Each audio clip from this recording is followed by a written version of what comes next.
యెషయా గ్రంథం 64వ అధ్యాయం దాని 4వ వచనం మనం చదివినట్లయితే అక్కడ మనం ఇలా చదువుచున్నాం, తన కొరకు కనిపెట్టువాని విషయమై నీవు తప్ప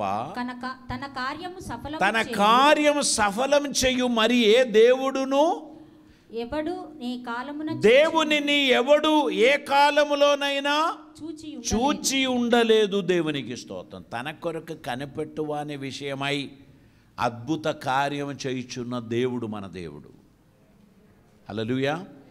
కనుక తన కొరకు కనిపెట్టిన వారిని నిరుత్సాహపరచడు, నిరాశపరచడు.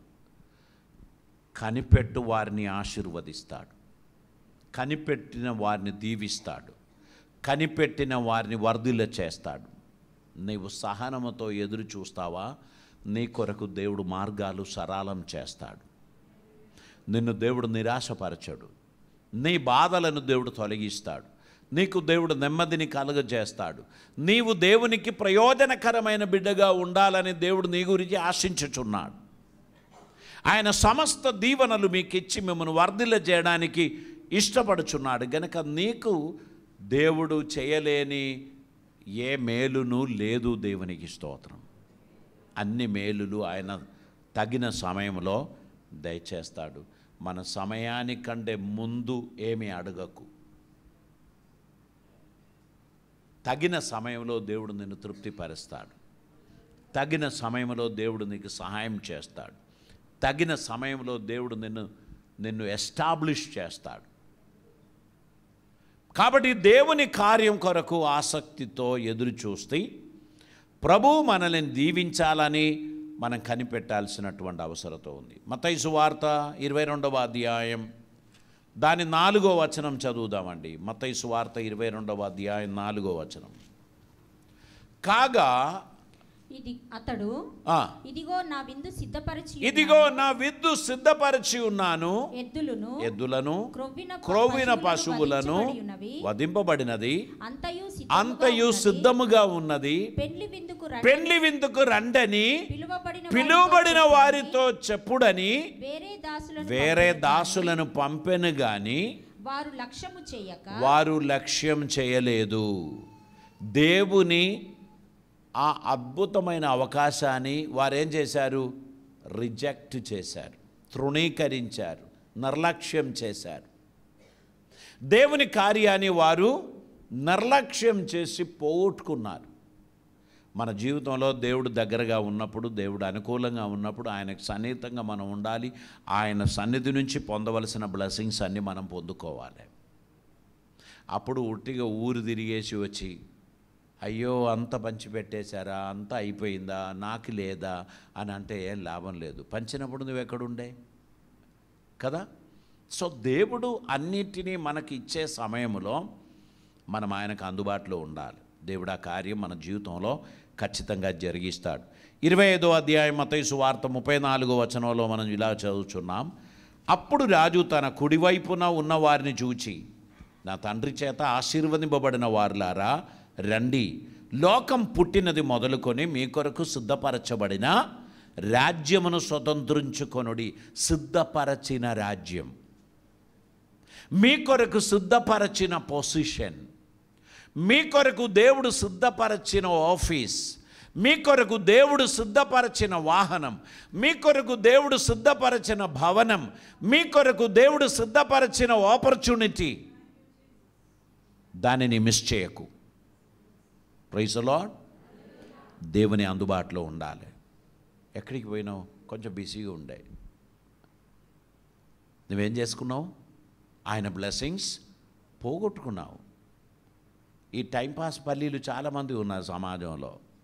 నిన్ను ఊరికనే పిలుస్తూనే ఉంటారు, అటు రండి ఇటు పోండి. నువ్వు దేవుని బ్లెస్సింగ్స్ పోగొట్టుకోకూడదు. దేవుని వాక్యం నీ హృదయంలో పడినప్పుడు అదొక విత్తనమే. ఆ వాక్యం వినడానికి ఉన్న ఆపర్చునిటీ లేకుండా చేస్తాడు దుష్టుడు. ఏదేదో కార్యాలు కలుగజేస్తాడు. ఆ టైంపాస్ పల్లీల వెనకాల పోకు. విలువైన దేవుని వాక్యమని విని జీవితమును సరిచేసి ఒక ఫోకస్డ్ లైఫ్, లక్ష్యం కలిగిన, గురి కలిగిన జీవితం, దేవునికి ప్రతిష్ఠింపబడిన జీవితం, అది మీరు దేవుని సన్నిధిలో మీరు చూపించినప్పుడు he will reward you with heavenly reward. ఈ భూమి మీద ఇచ్చేటువంటిది వాడిపోయే ఒక పుష్పగుచ్చం, ఒక చప్పట్లు. కానీ దేవుడు నీకు ఇచ్చేటువంటిది శాశ్వతమైనది, సజీవమైనది, నిలిచి ఉండేటువంటిది, వాడబారనిది. హల్లెలూయా. వాడిపోయే బ్లెస్సింగ్స్ కాదు దేవుడు ఇచ్చేది, శాశ్వతమైన బ్లెస్సింగ్స్ ఇస్తాడు. దేవుని కోసం ఆసక్తి కలిగి ఆయన చిత్తం నెరవేర్చడానికి నిన్ను నువ్వు సమర్పించుకున్నట్లయితే అద్భుత కార్యములు మీ జీవితంలో ఆయన జరిగిస్తాడు. లూకా సువార్త 2వ అధ్యాయం 31వ వచనం చదువుదామండి. 2వ అధ్యాయం 31వ వచనం. నీవు సకల ప్రజల ఎదుట సిద్ధపరచిన ఈ రక్షణ నేను కన్నులారా చూచి తిని. దేవునికి స్తోత్రం. ఈ రక్షణ సకల ప్రజల కొరకు సిద్ధపరచినదే. కానీ ఇప్పుడు ఎవరి కన్నులతో చూశాడు? షీమోను తన కన్నులతో, షిమెయోన్ అనే వ్యక్తి తన కన్నులారా చూచాడు అంటున్నాడు. ఈ రక్షణ సమస్త ప్రజల కొరకే. కానీ వారికి విల్లింగ్నెస్ ఉండాలి, వారికి ఒక ఆశ, ఒక కోరిక ఉంటే దేవుడు అది సాధ్యపరుస్తాడు. బాత్రూంలో సబ్బులు ఉన్నాయి కానీ ఒంటి మీద ఉన్న మురిగిపోతుందా? You have to apply it. రేపు చేద్దాం, ఎల్లుండి చేద్దాం, మురికే నీ మీద ఉండేది. అది నువ్వు బాత్రూంలో వెళ్ళి కాస్త వేడి నీళ్ళలో స్నానం చేసి రబ్బు రుద్దినప్పుడు ఆ మురికి ఎంత పోయింది, నువ్వు ఫ్రెష్ అవుతావు. Praise the Lord. కనుక దేవుని వాక్యం అందుబాటులో ఉన్నప్పుడు, అనుకూలంగా ఉన్నప్పుడు దాన్ని అప్లై చేసుకోవాలి. విను నీకోసమే అని పక్కన ఉన్నో నీకు చెప్తే ఏం లాభం లేదు. నీకోసం కాదు, నా కోసం దేవుడు నాతో మాట్లాడుచున్నాడు. Don't disturb me. నన్ను డిస్టర్బ్ చేయకు, నేను దేవుని వాక్యాన్ని వింటున్నాను. దేవుడు నీ జీవితంలో అద్భుతం చేస్తున్న సమయంలో నువ్వు నిర్లక్ష్యంగా ఉండకూడదు. నీ జీవితంలో దేవుడు గ్లోరియస్ ఇన్హెరిటెన్స్ నీకు ఇస్తాడు. మహిమగల స్వాస్థ్యమును దేవుడు నీకు ఇస్తాడు. వాడబారని స్వాస్థ్యములు దేవుడు నీకు ఇస్తాడు. 14వ అధ్యాయం 17వ వచనం చదవండి. లూకా సువార్త 14:17. విందు కాలమందు అతడు ఇప్పుడు సిద్ధమైనది రండని పిలువబడిన వారితో చెప్పుటకు తన దాసుని పంపెను. అయితే వారందరూ ఏక మనసుతో ఏం చేశారు? నెపములు వాడడం ఆరంభించారు. సాకులు. దేవుని పనికి ఎవరినైనా పిలుస్తున్నప్పుడు మనం ఏమంటాం? ఏదో ఒక సాకు, ఏం ఫలితం, ఏం ప్రయోజనం లేదు, పోయి కష్టపడాలి, ఏమి ఇవ్వరు, థ్యాంక్స్ చెప్తారు. అదే పని బయట చేస్తే మనకి డబ్బు వస్తుంది అని అనుకుంటారు. కానీ ఈ పనికి దేవుడిచ్చే బహుమానం ఎవరు ఊహించలేనిది. అర్థమైందా? నీ బిడ్డను 10 లక్షలో 1 కోటి రూపాయలు పెట్టి చదివించాల్సిన చదువు ఉచితంగా దేవుడు ఓపెన్ చేసి ఇచ్చాడు అనుకో, అది ఆశీర్వాదం కాదా? అవును. ఎంతమంది రికమెండ్ చేసినా దొరకని ఉద్యోగం దేవుడు నీకు ఒట్టిగానే ఇచ్చాడు అనుకో, అది బ్లెస్సింగ్ కాదా? నువ్వు దేవుని మందిరంలో, దేవుని పనులో నీకు ఒక ఆపర్చునిటీ ఇచ్చి అవి చేయమన్నప్పుడు ముఖం మార్చుకొని వెళ్ళేది మార్చేసి దేవుని కోసం విధేయతతో, వినయముతో సమర్పించి చేస్తే దాన్ని బ్లెస్సింగ్స్ దేవుడు ఏం చేస్తాడు? సిద్ధపరచిన బ్లెస్సింగ్స్ ఇస్తాడు. దేవునికి స్తోత్రం. దేవుడు దాచి ఉంచిన బ్లెస్సింగ్స్ ఇస్తాడు. ఇంకా చదువుదాం.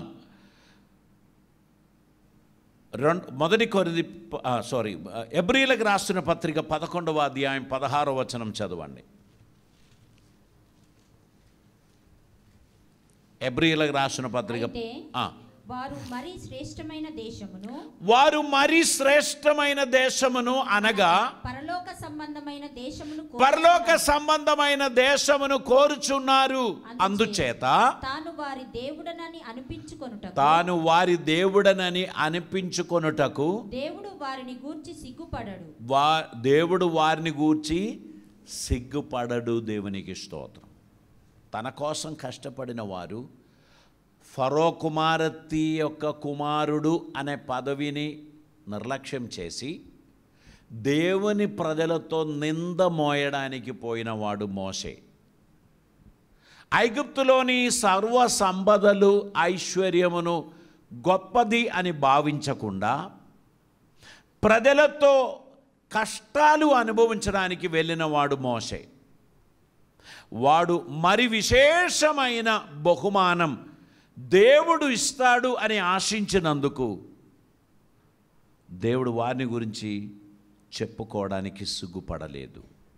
వీరు నా ప్రజలు అని దేవుడు చెప్పడానికి సంతోషించాడు. ఎందుకంటే లౌకికమైన లాభాలు వద్దులే అని అనుకొని దైవికమైన కార్యం కొరకు శ్రమపడిన వారు, కష్టపడిన వారు, ఇబ్బందులు పడిన వారు, వారిని దేవుడు ఖచ్చితంగా ప్రేమించి వర్ధిల్ల చేస్తాడు. దేవునికి స్తోత్రం. పరిశుద్ధుడైన తండ్రి, కృపామయుడైన దేవా, నీకు వందనాలు. అద్భుతమైన నీ సన్నిధి కొరకై స్తోత్రం. ఈ దినమందు మాతో మాట్లాడినందుకు స్తోత్రం. నీ కృప ద్వారా మమ్మని ఆదరించినందుకు స్తోత్రం. తండ్రి, నీ వాక్యం మా వినికిడిలో అది దీవెనగా పరిణమించి నీ చిత్తం మా జీవితంలో నెరవేరాలని మమ్మల్ని మేము సరెండర్ చేస్తున్నాం. తండ్రి, నువ్వు నాతో మాట్లాడావు గనక ఈ కష్టం పర్వాలేదు, ఈ బాధలు పర్వాలేదు, దీని అవతల నువ్వు ఒక అద్భుతం నా జీవితంలో చేయబోచున్నావని నేను నిన్ను స్తుతిస్తున్నానని చెప్పుకుంటూ ముందుకు సాగడానికి సహాయం చేయమని ప్రార్థిస్తున్నాం. కృపలతో నింపమని, అద్భుతములు జరిగించమని, ప్రతి ఒక్కరిని ఆశీర్వదించమని, నీ రాకడ కొరకు మమ్మల్ని శుద్ధపరచమని, వాక్య ప్రత్యక్షత మా జీవితంలో కలుగజేయమని, కృపతో మమ్మల్ని నింపమని యేసు నామమున అడుగుచూ ఉన్నాం పరమ తండ్రి. ఆమేన్.